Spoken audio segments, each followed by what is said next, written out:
दर्शकों नमस्कार। मैं डॉक्टर प्रवीण कुमार तिवारी उत्तराखंड मुक्त विश्वविद्यालय हल्द्वानी के शिक्षा शास्त्र विद्या शाखा में सहायक आचार्य हूँ। मैं NIOS की ओर से आयोजित इस परिचर्चा में आपका हार्दिक स्वागत और अभिनंदन करता हूँ। आज हमारे स्टूडियो में प्रख्यात शिक्षाविद और मैत्रेयी कॉलेज ऑफ एजुकेशन के प्राचार्य डॉक्टर ज्ञानदेव मणि त्रिपाठी जी विद्यमान हैं। मैं डॉक्टर ज्ञानदेव मणि त्रिपाठी जी का हार्दिक स्वागत करता हूं। नमस्कार। आज जिस विषय पर चर्चा होनी है वह विषय है जनजातीय बच्चों का शिक्षण, सांस्कृतिक परिप्रेक्ष्य। मैं डॉक्टर त्रिपाठी जी से आग्रह करूंगा कि वो बताएं हमारे दर्शकों के लिए कि जनजातीय बच्चों के शिक्षण के प्रमुख मुद्दे क्या हैं। कौन सी वो प्रमुख चुनौतियां हैं जो जनजातीय बच्चों के शिक्षण के क्षेत्र में हमें सामने झेलनी पड़ती हैं और उसके समाधान क्या है। देखिए, एक तो जनजातीय बच्चों की पहचान हमने पिछली चर्चा में की थी। हमने ये जाना था कि जनजातीय किन्हें कहते हैं, संविधान के द्वारा किस तरह के हक या अधिकार उनको प्राप्त हैं। विस्तार से हम इनके बारे में जान चुके हैं। आज की हमारी यह चर्चा इस पर केंद्रित है कि जनजातीय बच्चों के, जनजातीय समुदाय के जो बच्चे हैं, उनके सीखने में उनकी जो आसपास की स्थितियां हैं, जो उनका सामाजिक परिदृश्य है, एक तरह से जो सामाजिक सांस्कृतिक परिदृश्य है, वो किस तरह से सहायता कर सकता है, किस तरह से सहायक हो सकता है। क्या वो आज की हमारी शिक्षाई दुनिया में शामिल है या नहीं है, और यदि शामिल हो तो किन शर्तों पर शामिल हो।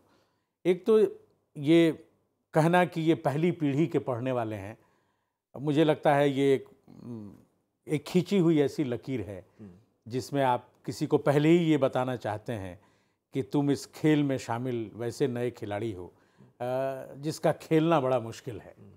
तो इसलिए एक तो ऐसी बातों से हमें बचना चाहिए।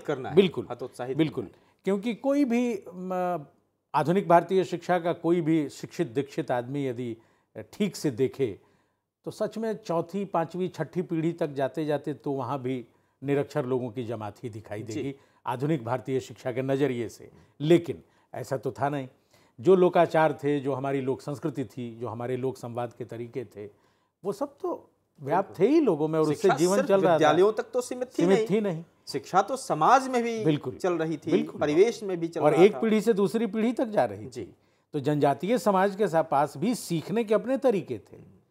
अब शिक्षा की जो भी आवरण या जो भी स्वरूप हमने गढ़ा, जो भी बनाया, अब आज की चर्चा में हम ये भी देखने की कोशिश करेंगे कि क्या उसमें उनके बिंबों को, उनके जीवन को, उनके परिवेश को हमने उतारने की कोशिश की, या हमने ये कोशिश की कि आप भी हमारी तरह हो जाओ, तुम्हारा जो कुछ भी है वो शर्म करने लायक है, वो लज्जा के लायक है, वो त्यागने के लायक है, और हमारे पास जो भी है वो सब स्वीकार करने के लायक है। जो एक बार अंग्रेजों ने भारत में भारतीय शिक्षा के साथ व्यवहार किया, बिल्कुल, कि आपका सब कुछ त्याज्य है, आपके पास छोड़ने लायक है, कुछ है ही नहीं आपके पास।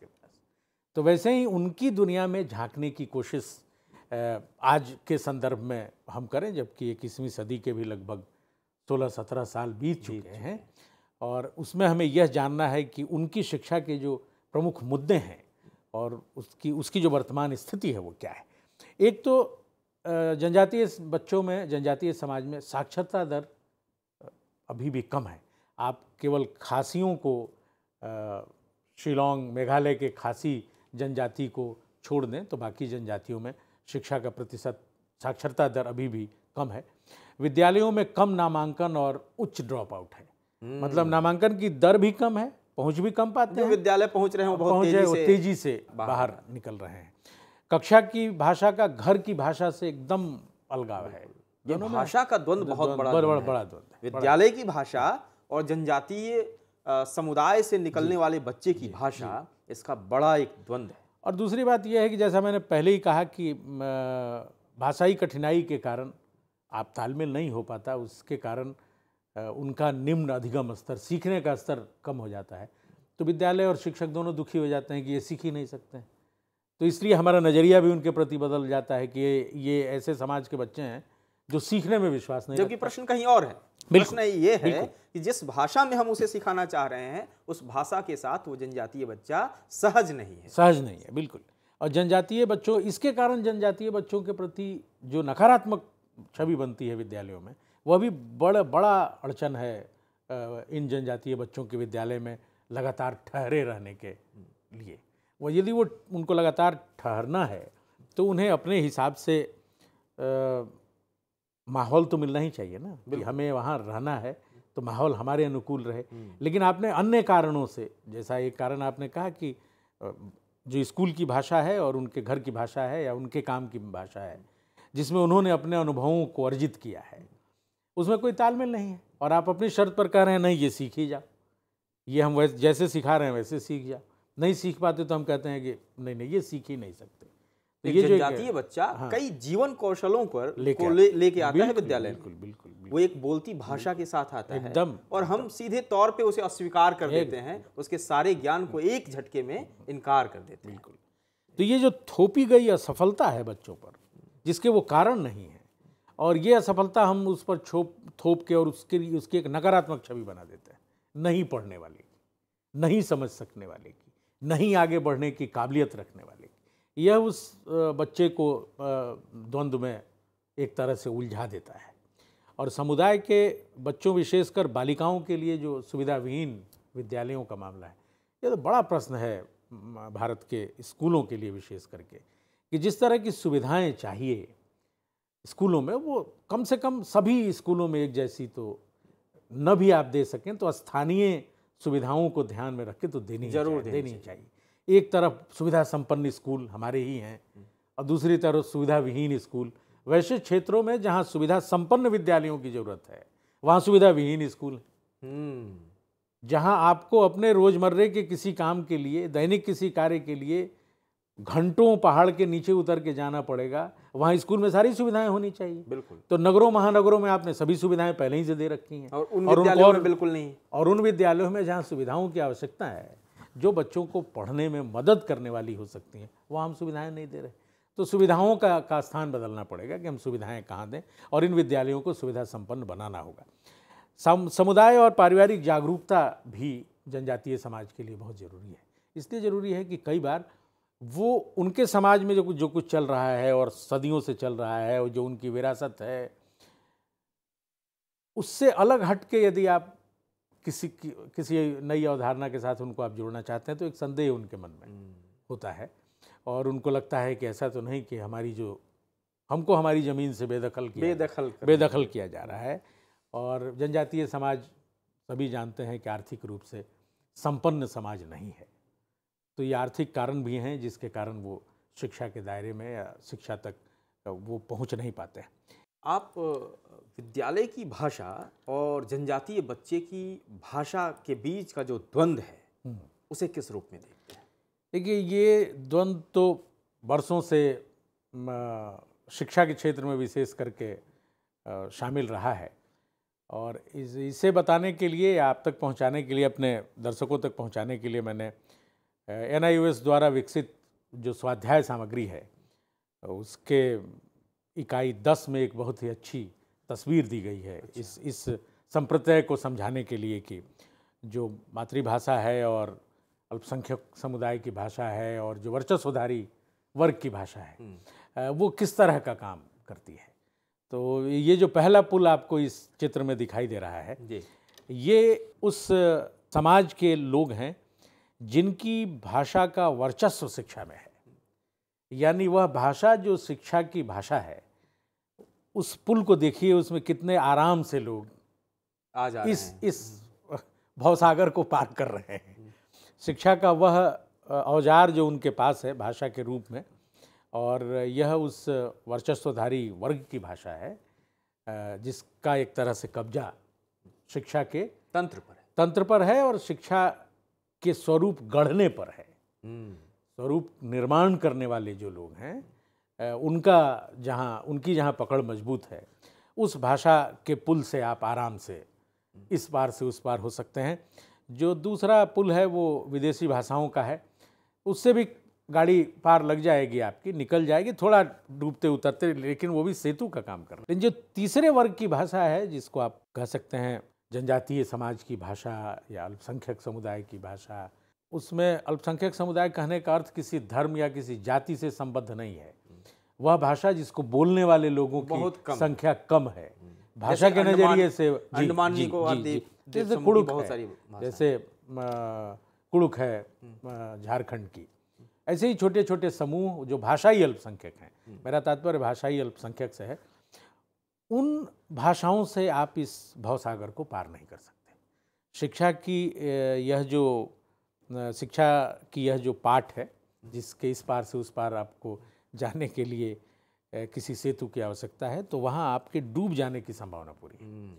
तो ऐसी स्थिति में जहाँ चित्र ही हमें ये बता रहा है कि जनजातीय बच्चों की भाषा में यदि हम या अपनी भाषा में वो कुछ करना चाहें, तो उनकी नियति तो यही है कि उन्हें तो डूब जाना है, उन्हें तो पार नहीं होने की कोई स्थान ही नहीं, कोई स्थान ही उनके पास के लिए। इसलिए नहीं है क्योंकि उनकी दुनिया का बहुत कम शामिल है उस दुनिया में जहां वो जा रहे हैं।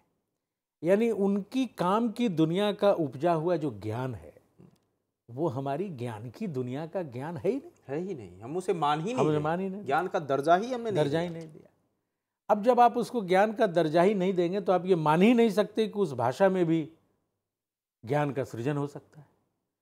अब जो भाषा ज्ञान के सृजन के लायक ही नहीं है, उसको आप अपने दायरे में शामिल करने की कोई कोशिश भी नहीं करेंगे। तो ये सब बनाया हुआ, ये जो मानक हैं, ये बनाए हुए हम सब के हैं, जिनके पास इन जनजातीय बच्चे और इस जनजातीय समाज के बारे में बहुत कम जानकारी है। ये जानकारी मुझे एक उदाहरण ध्यान में आ रहा है जी, कि बहुत सारे जनजातीय समाज में लौह अयस्क से लोहा बनाने की कला बहुत प्राचीन काल से चली आ रही है। जी बिल्कुल। और उन्होंने इस प्रकार के लोहे बनाए जिसमें जंग नहीं लगती। एक उदाहरण है जो दिल्ली में कुतुब मीनार के बगल में एक लौह स्तंभ है जी, उसमें अभी तक जंग नहीं लगी है। और ये इस प्रकार का लोहा भारत का जनजातीय समुदाय बनाता था। लेकिन हमने जनजातीय समाज के जो ज्ञान है, उनको ज्ञान का दर्जा दिया ही नहीं। इसीलिए कि हमने तय कर दिया ना कि काम की दुनिया में ज्ञान होता नहीं है, ज्ञान नहीं होता। तो काम की दुनिया अलग, ज्ञान की दुनिया अलग, ये दो जो विभाजन बहुत साफ साफ आधुनिक भारतीय शिक्षा ने किया, उसमें ये तय हो गया कि काम की दुनिया अलग होती है, ज्ञान की दुनिया अलग। तो ये जो जनजातीय समाज जिसका जीवन ही काम पर निर्भर था, बिना काम किए न जीने वाले लोग हैं ये, इनको काम करना ही है जीवन यापन के लिए भी और अपनी बाद की पीढ़ी के लिए भी और अपने लिए भी। तो इनके पास जिस तरह की चुनौतियां हैं, उन चुनौतियों का यदि हम समाधान नहीं करते हैं और इनके जब तक सामाजिक संदर्भ को नहीं समझते हैं। मुझे एक छोटी सी घटना याद है, एक शिक्षक के रूप में जब मैं असम राइफल्स में भाषा पढ़ाता था, तो कोशिश मेरी रहती थी वहाँ एक तो सभी आसपास के उत्तर पूर्वी राज्यों के जनजातीय समाज के बच्चे ज़्यादा थे, और ऐसे बच्चे थे जिनके जीवन में सच में पहली बार हिंदी दाखिल हो रही थी या जिन्हें हिंदी सीखने का मौका मिल रहा था। दूसरी तरफ कुछ उत्तर भारतीय बच्चे भी थे जो हिंदी पहले से जानते थे या हिंदी से मिलती जुलती भाषाएं उनके जीवन में शामिल थीं। तो ऐसे में एक पाठ पढ़ाते हुए, जो बाबा भारती हार की जीत कहानी है, उस पाठ को पढ़ाते हुए मैंने उस स्थान पर जाके कहानी रोक दी जहां बाबा भारती का घोड़ा लेकर डाकू खड़क सिंह भाग जाता है। तो मैंने अपने कक्षा में बहुत साफ साफ अनुमान लगा लिया उत्तरों से बच्चों के कि इनकी सामाजिक या सांस्कृतिक पृष्ठभूमि क्या है। जैसे वे बच्चे जो उत्तर भारतीय बच्चे थे और थोड़े तेज कहे जाते थे, उन्होंने तो कल क्या पढ़ाया जाना है वो आज रात में ही पढ़ लेते हैं। तो उन्होंने हार की जीत कहानी को पढ़ लिया था पहले ही, और उन्होंने ठीक ठीक वही उत्तर दिए जो सुदर्शन जी इस कहानी में दे रहे हैं, जो निष्कर्ष वो निकालना चाहते हैं। लेकिन नागालैंड के, अभी भी मुझे याद है, नागालैंड के एक बच्चे ने कहा कि सर, वो जो घोड़ा है वो बाबा का है और डाकू उसको लेके भाग रहा है, तो बाबा उसको छुड़ा मार के और अपना घोड़ा छीन लेगा। वहाँ नागालैंड में र कोड़ा कहते हैं, स्थान परिवर्तन हो जाता है, तो बाबा घोड़ा छीन लेगा। कई उत्तरों का मैंने संकलन किया। एक बच्चे का उत्तर बिल्कुल ही अलग किस्म का था। उसने कहा कि आपको तो आ जाना चाहिए, दोनों एक ही घोड़ा है और दोनों को पसंद है, बाबा भारती को भी और डाकू खड़क सिंह को भी। खड़क सिंह बुरा आदमी है तो उसे अपना काम छोड़ के और बाबा भारती के आश्रम में आ जाना चाहिए, उसको घोड़ा भी मिल जाएगा और वो अच्छा आदमी भी बन जाएगा। हम लोगों ने तो ये कहानी इसलिए हम लोगों को पढ़ाई गई थी कि मतलब वेश बदल के किसी को ठगो मत। लेकिन मैं जिस बच्चे के साथ बातचीत कर रहा था या कहिए कि पढ़ा रहा था, उसने मुझे सिखाया कि क्या आवश्यकता है ये इतनी लंबी चौड़ी बात करने की, उसको अच्छा आदमी बना दो और उसको घोड़ा भी मिल जाएगा। लेकिन मैं जिस तरफ आपका ध्यान आकृष्ट कर रहा हूँ इस चर्चा में, वो ये है कि नागालैंड के बच्चे ने कहा कि बाबा डाकू को छुरा मार के अपना घोड़ा छीन लेगा। आमतौर पर बाबाओं की जो छवि है हमारे मस्तिष्क में, उनके पास छुरा नहीं होता, उनके पास कोई हथियार नहीं होना चाहिए, वो तो संत महात्मा है। और नागालैंड के बच्चे को शायद ऐसे संत महात्माओं के दर्शन नहीं होते, इसलिए उत्तर भारत के किसी बच्चे ने संत के हाथ में छुरा देके उस नहीं कहा कि बाबा भारती छुरा मार के और अपना घोड़ा वापस छीन लेंगे। लेकिन उसके समाज में जिस तरह की व्यवस्था है, जिस तरह का वो समाज है जहाँ वो रहता है, वहाँ हो सकता है कि ये बिंब न हो उसके जीवन में। अब इस आधार पर आप कहेंगे इस प्रकार का उत्तर आ रहा है, अरे एक जनजातीय बच्चा तो जानता ही नहीं कि बाबा क्या होता है, इसको कुछ नहीं है, इसको तो कैसे पढ़ेगा, क्या करेगा। ये संभव मुझे लगता है कि नहीं है। और यह जो विभिन्नता है अनुभवों की इस देश में, उस विभिन्नता को, उस सामाजिक विभिन्नता को, उस सांस्कृतिक विभिन्नता को तो स्वीकार करना होगा। भाषा के साथ साथ यह जो विभिन्नताएं हैं, एक जिस परिवेश और जिस समाज से बच्चा आता है, निकलता है, जिस तरह की चीज़ें अपने आसपास देखता है, जिस तरह का लोकाचार उसके आसपास घटित हो रहा है, तो यह आवश्यक है कि हम उसके अनुसार, उसके अनुरूप या उसके उस ज्ञान के अनुरूप अपनी शिक्षाई व्यवस्था में फेरबदल कर सकें जो उसके सीखने का माहौल बनाने में मददगार हो। अब इन जनजातीय बच्चों का जो शिक्षण है, अभी तक की चर्चा से संबंधित मैं दर्शकों के लिए प्रश्न करना चाहूँगा जी कि जनजातीय बच्चों के शिक्षण में उनकी मातृभाषा की क्या भूमिका होनी चाहिए और किस प्रकार हम शिक्षाई परिवेश को उनके मातृभाषा के अनुरूप ढालने की कोशिश करें। ऐसा है कि जब हम मातृभाषा की बात करते हैं, पहली भाषा की बात करते हैं, तो जनजातीय बच्चों के पास उनके अपने परिवेश की, अपने परिवार की जो भाषा है वही सीखने का आधार हो सकती है। और इस सब के लिए सच है, आप चाहे जितने भी आगे बढ़ जाएं, जो भी कर लें, आपकी मातृभाषा पर, आपकी पहली भाषा पर, आपकी सीखी हुई भाषा जो है वो आपकी पहली भाषा से प्रभावित होती है। बिल्कुल, उसका असर बहुत साफ साफ दिखाई देता है। जैसे एक दो उदाहरण आप देख लें, असम में चवर्ग नहीं होता, तो चाय कहने में वहाँ परेशानी होगी, चाहे हिंदी पढ़ा हुआ बहुत भारी विद्वान भी हो, तो साय कहने में उनको कोई कठिनाई नहीं होती है। भोजपुरी जिनकी मातृभाषा है, उनको तालव्य श बोलने में बहुत कष्ट होता है, और जब वो तालव्य श के प्रति सतर्क हो जाते हैं तो सतर्क हो जाते हैं, अतिरिक्त सतर्कता उनमें आ जाती है। मैथिली बोलने वाले लोगों में य और ज के साथ परेशानी होती है, यदि के जगह पर जदि। ऐसे ही भिन्न भिन्न स्थानों पर, भिन्न भिन्न भाषाओं में जब सीखी हुई हिंदी, जो हमारी सीखी हुई भाषा है, जब हम उस तरफ बढ़ते हैं तो अपनी मातृभाषा के इस प्रभाव को लेके बढ़ते हैं। बिल्कुल। तो यह जो जनजातियों की भाषाएं हैं, ये भी अपना प्रभाव लेके आएंगे, और ये जो कुछ भी अपने आसपास देखते समझते हैं उसको अपने भीतर धारण करने की भाषा उनकी वही भाषा है जो उनके परिवेश की भाषा है, जो उनकी मातृभाषा है। अब यदि हम उसको आधार न बनाएं सीखने का, एक बच्चा मान लीजिए अपनी क्षेत्रीय भाषा में किसी शब्द को सीख के आता है, अब भाई हो, बहन हो, उनके यहाँ जिस तरह के शब्द का प्रयोग होता है उन शब्दों के साथ वो आता है, और हम मान लीजिए उसे मानकीकृत करना चाहते हैं, तो हमें उन शब्दों का सहारा लेना पड़ेगा। बिल्कुल, उन शब्दों को भी शामिल करना पड़ेगा। बिल्कुल। और प्रारंभ में यदि हम चाहते भी हैं कि वो आगे की तरफ जाएं, मतलब आगे उनको लेके हमको चलना है, और आवश्यकता होगी कि एक खास स्तर तक आने के बाद वो। ध्यान आ रहा है, माननीय प्रधानमंत्री जी ने लाल किले से एक भाषण दिया था जिसमें उन्होंने ये कहा था कि हमें भिन्न भिन्न भाषा के शब्दों को हिंदी में भी शामिल करना बिल्कुल चाहिए बिल्कुल और प्रयोग करना चाहिए खुल ये इसकी समग्रता को, इसकी विशालता को बढ़ाने का कदम होगा। बिल्कुल जी। इसीलिए एनसीईआरटी ने जब अपनी किताबें बनाई थी तो उसने विभिन्न भाषाओं की किताबों में ये कहा था कि जो पाठ्य पुस्तकें बन रही थी विभिन्न भाषाओं की, कि कम से कम 20% अंश आप अन्य भाषाओं का लें ताकि भाषाओं के बीच संवाद बढ़े।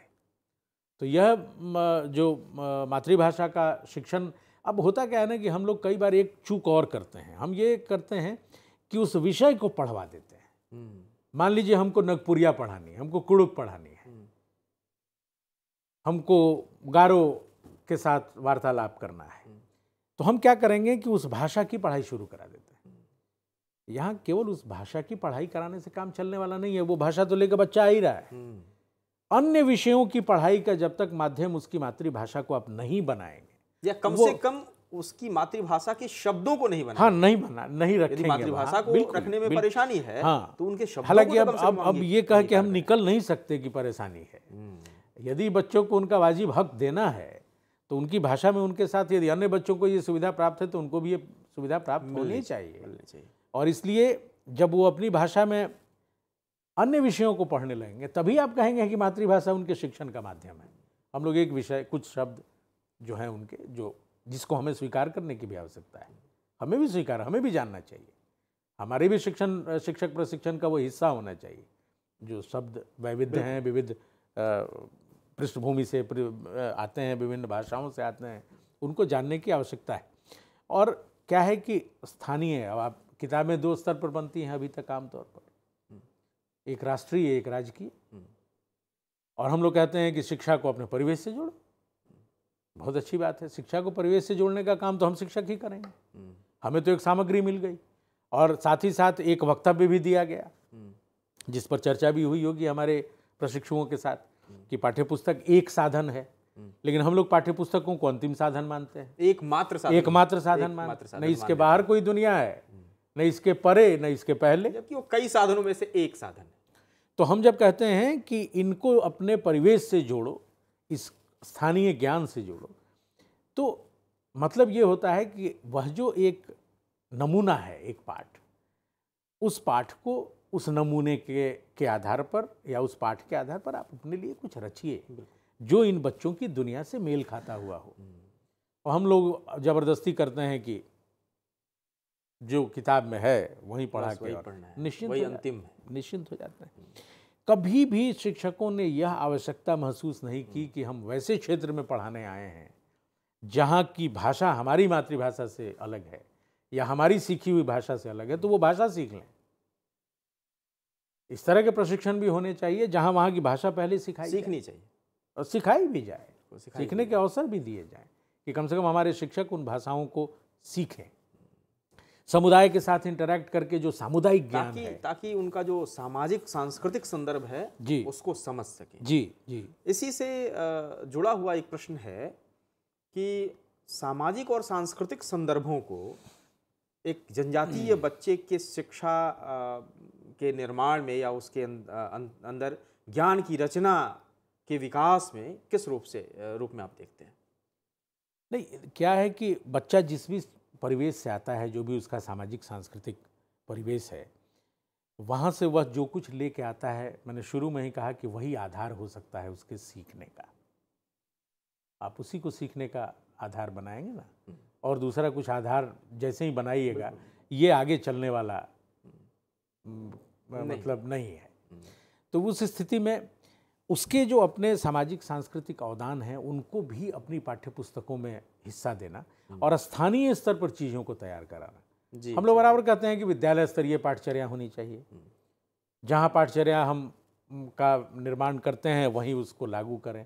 ये सब तो हम कहते रहते हैं, लेकिन इसको लागू हम कितना करते हैं, उस समुदाय के सांस्कृतिक ज्ञान को हम कितना शामिल करते हैं अपने विद्यालयी जीवन में भी, कैसे उस समुदाय के साथ हमारा विद्यालय जुड़े, उस जनजातीय समाज के साथ हमारा विद्यालय जुड़े।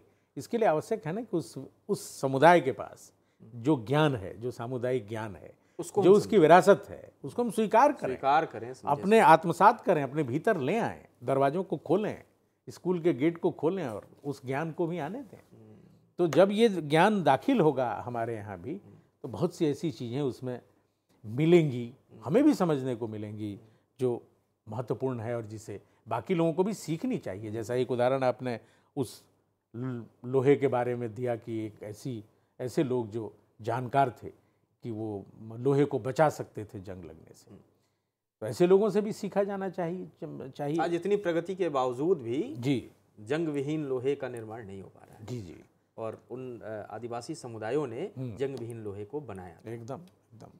तो ये जो वेद का एक वाक्य है, आनो भद्रा क्रतो यंतु विश्वतः, बिल्कुल बिल्कुल, इस वाक्य के अनुरूप हमें अपने दरवाजों को खोलना चाहिए, ताकि जनजातीय समुदाय का भी ज्ञान हम अपने ज्ञान के साथ जोड़ सकें। एक वैध ज्ञान उसको भी माने, कहें कि वो भी वैलिड नॉलेज है। और ये बच्चे जो मातृभाषाओं का जो सवाल जहाँ से हम लोगों ने अपनी बात शुरू की थी, तो एक तरह से उसे समेटते हुए ये कहा जा सकता है कि बच्चे इसलिए आवश्यक है मातृभाषा में उनको शिक्षा देना, क्योंकि बच्चे परिचित बिंदु से शुरुआत करने पर बेहतर तरीके से सीखते हैं, ये माना जाता है। शिक्षा शास्त्र ये मानता है बच्चे जो भाषा बोलते हैं और ठीक से समझते हैं, उसके द्वारा शिक्षण होने पर वे बेहतर सीखते हैं। ये भी कई शोध कार्यों ने ये बताया है। परिचित भाषा में पढ़ना व लिखना सीखना अधिक सरल होता है। जिस भाषा को आप जानते हैं उसमें पढ़ना और लिखना इसलिए सरल होता है क्योंकि आप उस भाषा को बोलते और सुनते हुए आते हैं। दो कौशल आपके पास पहले से होता है, रची चार में बिल्कुल। तो उस भाषा के दो ही कौशलों को आपको विकसित करना पड़ता है, पढ़ना और लिखना। बाकी दो कौशल तो आप समाज से लेके आते हैं, सुनना और बोलना लेके आते हैं। दो को आपको विकसित करना पड़ता है। बाकी किसी भी दूसरी भाषा को सीखने में इन चारों कौशलों का विकास करना, वक्त भी ज़्यादा लगेगा। और मातृभाषा द्वारा अवधारणाओं को उत्तम रूप से समझा जा सकता है। मतलब शब्द जब आपके होंगे तो समझने का माध्यम भी आसान होगा। और मातृभाषा की बुनियाद अच्छी होने से द्वितीय भाषा सीखने में अधिक सफलता मिलती है। ये भी सिद्ध है। तो कई उदाहरण हैं हमारे समाज में, चाहे डॉक्टर राजेंद्र प्रसाद हों, जीवन भर भोजपुरी बोलने वाले व्यक्ति, अच्छी हिंदी अच्छी अंग्रेजी जानते थे। डॉक्टर अमरनाथ झा, अंग्रेजी के इतने बड़े विद्वान, लेकिन अपने जीवन में गांव घर की भाषा मैथिली को वो भूले नहीं। ये अलग और दिगर बात है कि आज हमारा जो पढ़ा लिखा समाज है अब वो ये मानने लगा है कि यदि आपने अपनी मातृभाषा बोली तो गए, जबकि भाषा वैज्ञानिक भी मानते हैं कि आपकी पहली भाषा दूसरी भाषा के सीखने का मजबूत आधार होता है। और आप एक साथ तीन चार भाषाएं सीख सकते हैं। लेकिन एक भाषा जो आपकी पहली भाषा है, जिसको आपने एक तरह से अपने परिवेश से पकड़ा है, वह दूसरी भाषा के सीखने का मजबूत आधार हो सकती है। और उदाहरण भी ऐसे कई हैं। लेकिन हम क्या करते हैं कि बच्चों को सबसे पहले उस भाषा से काटते हैं। अपनी घर की भाषा, गंवारू भाषा मत बोलो, इससे दूसरी भाषा सीखने में परेशानी होगी। तो ये भाषाओं के प्रति भी जो आधुनिक भारतीय शिक्षा की एक देन है कि वो अपनी भाषा के प्रति, अपनी विरासत के प्रति, अपनी संस्कृति के प्रति एक हिकारत का भाव भरती है, ये बहुत उचित प्रतीत नहीं होता है। तो मातृभाषा में जो ठोस बुनियाद रखने वाले बच्चे हैं, जिनकी भाषाई बुनियाद बहुत मजबूत है, वो दूसरी भाषाओं को बहुत ही दक्षता के साथ सीख सकते हैं।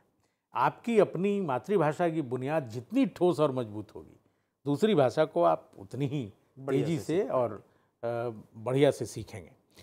और मातृभाषा द्वारा सीखे गए ज्ञान व कौशल दूसरी भाषा में सीखने में आराम से स्थानांतरित हो जाता है। आपने अपनी भाषा में आपके पास जो ज्ञान है, आपने जो दूसरी भाषा सीखी उसमें उसको आप स्थानांतरण जो है वो आप कर सकते हैं। तो समुदाय के जो सामाजिक सांस्कृतिक तत्व हैं उन्हें भी एक चित्र के माध्यम से यहाँ समझा जा सकता है, जो आपके सामने है कि जो सामाजिक सांस्कृतिक तत्व हैं उसमें भोजन की आदतें, वेशभूषा, धार्मिक विश्वास और प्रथाएं, जीवन चक्र, जन्म, विवाह, मृत्यु, स्वास्थ्य एवं स्वच्छता, मूल्य तथा सामाजिक नॉर्म्स जो भी तैयार किए गए हैं उस जनजातीय समाज के द्वारा, सामाजिक राजनीतिक संगठन, जो जनजातीय समाज है, कबीलाई समाज है, लेकिन उसके संचालन की अपनी एक प्रविधि है, पूरी प्रणाली है। हाँ, एक पूरी प्रणाली है। व्यवसाय तथा जीवन की गुणवत्ता, वो भी ऐसा नहीं है कि जैसा जीवन उनका था वैसा ही रह गया, उनके जीवन में भी परिवर्तन आया बहुत है। सारे बदलाव उन गुणवत्ता बढ़ी है। मतलब आज के लिहाज से भी यदि आप कहें तो गुणवत्ता बढ़ी है उनके जीवन में भी। कृषि उद्योग जो उनका एक तरह से आधार रहा है, आप जहाँ जब हम जनजातीय सांस्कृतिक तत्वों को समझने की कोशिश करेंगे तो यह तस्वीर आपकी आप सबकी मदद करेगा और इसके आधार पर हम उसकी सांस्कृतिक समझ बना सकते हैं। समुदाय के सामाजिक सांस्कृतिक तत्वों को हम कैसे अपने विषय से जोड़कर देखें। इसी संदर्भ में एक और प्रश्न है जी कि जो लोक सामग्री है, जी लोक सामग्री का कैसे शिक्षण में हम अधिक से अधिक प्रयोग कर सकते हैं? लोक सामग्री का तात्पर्य यह है कि जो वहाँ उपलब्ध है, जो चीज़ें हमारे आसपास उपलब्ध हैं। कुछ उदाहरण के तौर पर हम देख सकते हैं, जैसे भूगोल में अवधारणा आपको पढ़ानी है या हम सब बताने जा रहे हैं पानी के प्राकृतिक स्रोत। तो ये जो आसपास में स्रोत हमारे जल के हैं वहाँ से हम शुरू करें। यदि कोई धारा है, कोई नदी है, कोई झरना है, यहाँ से हम कहानी की शुरुआत करें। यदि महासागर वहाँ नहीं है तो सागर और महासागर से कथा शुरू करने की आवश्यकता नहीं है। तो आसपास में जो झरना ही है हमारे पास, हो सकता है कि नदी भी उतनी दूर हो जहाँ हम नहीं पहुँच सकते, झरना ही है। हमारी ग्लोबल पहले पढ़ाते हैं और लोकल बाद में आते हैं। वही मामला है पढ़ाना चाहिए, ग्लोबल बाद। हम अपने पड़ोसियों के बारे में न्यूनतम जानते हैं, दुनिया भर के बारे में बहुत जानते हैं। तो इसलिए विज्ञान पानी का शुद्धिकरण है। आपको ये जान के हैरानी होगी कि इस जनजातीय समाज में पानी के शुद्धिकरण के सैकड़ों तरीके प्रचलित हैं और जो कारगर तरीके हैं। अब गणित उनके जीवन में नहीं है, लेकिन गणित का उपयोग उनके जीवन में वो कर रहे हैं, उनके जीवन में है पूरा। तो ये देखना होगा कि गणित का उपयोग किस तरह से आप वहाँ कर सकते हैं। भाषा में हम स्थानीय लोकगीतों का प्रयोग आराम से कर सकते हैं। तो जनजातीय बच्चों के शिक्षण में जो लोक सामग्री की बात आपने अभी की, उसमें हम उनकी सांस्कृतिक कहानियाँ, जो उनकी भाषा के गीत और कविताएं हैं, जो वहाँ की वेशभूषा है, पेंटिंग और डिजाइन है, कई तरह की पेंटिंग्स और डिजाइन वहाँ बनते रहे हैं। जो ग्रामीण सांस्कृतिक गणित है, जिसको चलते हुए पूछ लिया जाता था कि अच्छा बताओ इसका उत्तर क्या होगा, उस तरह के बहुत सारे सवाल समाज में, इस समाज में भी हैं, जनजातीय समाज में भी हैं। बड़े बुजुर्ग जिसका अर्थ पूछते हैं और कई तरह की पहेलियाँ जो इन समाजों में प्रचलित हैं, इनको हम लोक सामग्री के रूप में इनका हम उपयोग कर सकते हैं और तब हम इन बच्चों को ज़्यादा से ज़्यादा जोड़ पाएंगे इस पूरी प्रक्रिया में। मेरा ऐसा विश्वास है कि जब आप उनकी दुनिया का ज्ञान वैध ज्ञान के रूप में स्वीकार करेंगे, तब वो आपके बनाए हुए इस चौखटे को पार करने में सक्षम होंगे। बहुत बहुत धन्यवाद डॉक्टर ज्ञानदेव मणि त्रिपाठी जी। दर्शकों, आज डॉक्टर ज्ञानदेव मणि त्रिपाठी जी ने बहुत ही विस्तार से जनजातीय बच्चों की शिक्षा के विविध पक्षों पर प्रकाश डाला। मैं NIOS की ओर से डॉक्टर ज्ञानदेव मणि त्रिपाठी जी का बहुत बहुत आभार व्यक्त करता हूं और आप सभी दर्शकों को नमस्कार करता हूं। नमस्कार। नमस्कार।